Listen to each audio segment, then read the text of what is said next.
Hi everyone, welcome back to h English. This is me Ahmad. और आज कुछ ऐसा स्ट्रक्चर सीखेंगे जिससे हम हिंदी में बहुत ज़्यादा बोलते हैं, लेकिन इसको आप इंग्लिश में कैसे ट्रांसलेट करेंगे उसी के बारे में आज हम सीखने वाले हैं।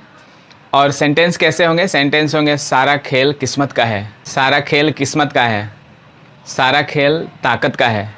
इस तरह का सेंटेंसेस को आप इंग्लिश में कैसे ट्रांसलेट करेंगे उसी का स्ट्रक्चर को समझेंगे और इसको ट्रांसलेट करने का तरीका हम समझेंगे।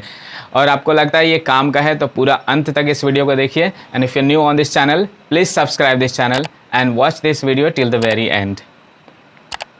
So without wasting any time, let's dive into the video.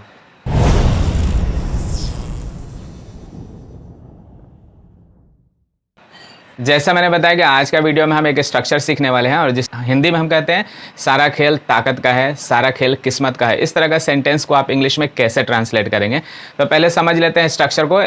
पहले लिख देंगे इट्स ऑल अबाउट और उसके बाद में नाउन या जिसके बारे में भी आप बताना चाहते हैं वो लिख देंगे। तो काफ़ी आसान सा स्ट्रक्चर है। पहला एग्जाम्पल पर हम चलते हैं और एग्जाम्पल है सारा खेल पैसों का है।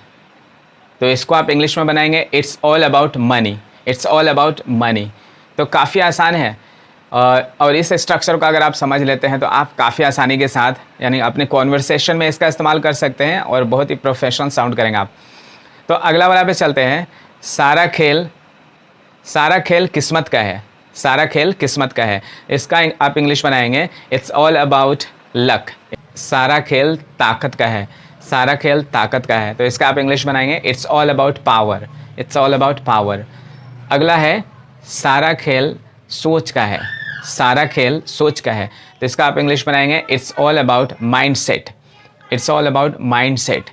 तो इस तरह का आप बिल्कुल नए और रोज़ बोले जाने वाले सेंटेंसेस के स्ट्रक्चर आपको जानना है और वोकैबुलरी जानना है तो ये आपके लिए राइट प्लेटफॉर्म है। तो please subscribe this channel and give a thumbs up.